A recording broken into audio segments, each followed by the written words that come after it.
أعوذ بالله السميع العليم من الشيطان الرجيم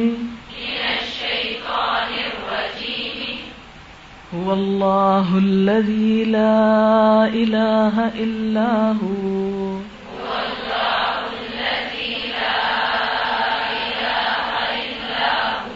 عالم الغيب والشهادة هو الرحمن الرحيم هو الله الذي لا إله إلا هو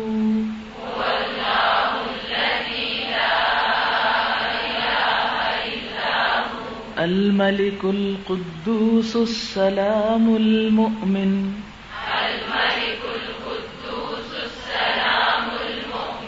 المهيمن العزيز الجبار المتكبر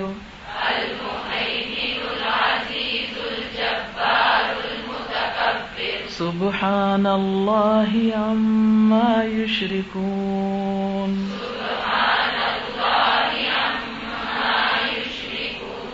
هو الله الخالق البارئ المصور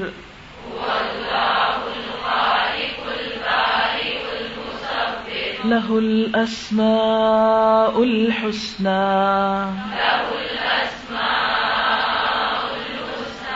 يسبح له ما في السماوات والأرض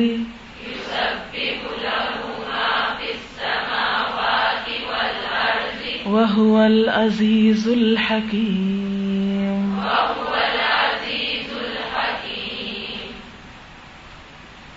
اعوذ باللہ میں پناہ چاہتا ہوں اللہ کی السمیع جو سننے والا ہے العلیم جاننے والا ہے من الشیطان شیطان سے الرجیم جو مردود ہے ریجیکٹڈ ہے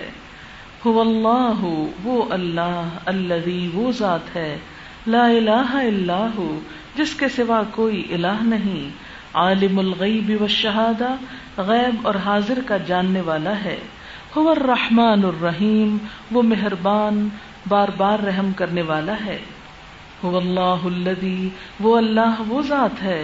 لا الہ الا ہو جس کے سوا کوئی الہ نہیں الملک بادشاہ ہے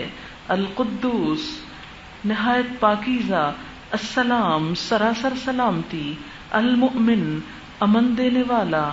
المہیمن نگہبان العزیز غالب الجبار دبدبے والا المتکبر بڑائی والا سبحان اللہ پاک ہے اللہ عما یشرکون ان چیزوں سے جن کو لوگ شریک مقرر کرتے ہیں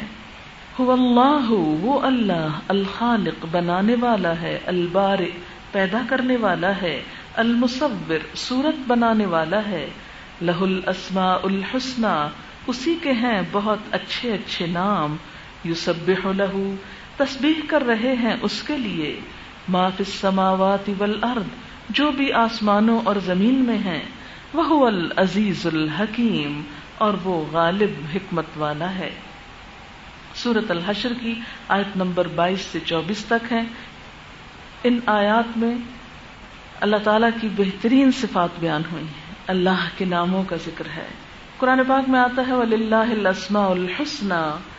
فَادْعُوهُ بِهَا، اور اللہ کے لیے ہیں اچھے اچھے نام، اسے ان ناموں کے ساتھ پکارا کرو. اللہ سے دعا مانگنے کا بہترین ذریعہ. اور اگر انسان کچھ نہ مانگے صرف اس کی صفات کا ذکر کر دے، جیسے حضرت ایوب علیہ السلام نے کہا تھا انی مسنی الضر، مجھے تکلیف پہنچی ہے، انت ارحم الراحمین، اور تو سب سے بڑھ کے رحم کرنے والا ہے. تو بسا اوقات انسان اپنی زبان سے کچھ نہیں مانگتا، صرف اللہ کی کچھ صفات کا ذکر کر دیتا ہے. تو یہ مانگنے سے بھی بعض اوقات زیادہ افیکٹو ہوتا ہے. اس کو بھی ایک مرتبہ صبح اور شام پڑھا جائے گا. اس کے بارے میں ایک حدیث میں آتا ہے، آپ صلی اللہ علیہ وسلم نے فرمایا جو شخص صبح کے وقت یہ دعا پڑھے اس پر اللہ تعالیٰ کی طرف سے 70,000 فرشتے مقرر کر دیے جاتے ہیں، وہ شام تک اس کے لیے دعائیں کرتے ہیں. اور اگر اس دن مر جائے تو شہادت کا ثواب حاصل کرے گا، اور جو شخص شام کو پڑھے اسے بھی یہی مرتبہ حاصل ہوگا۔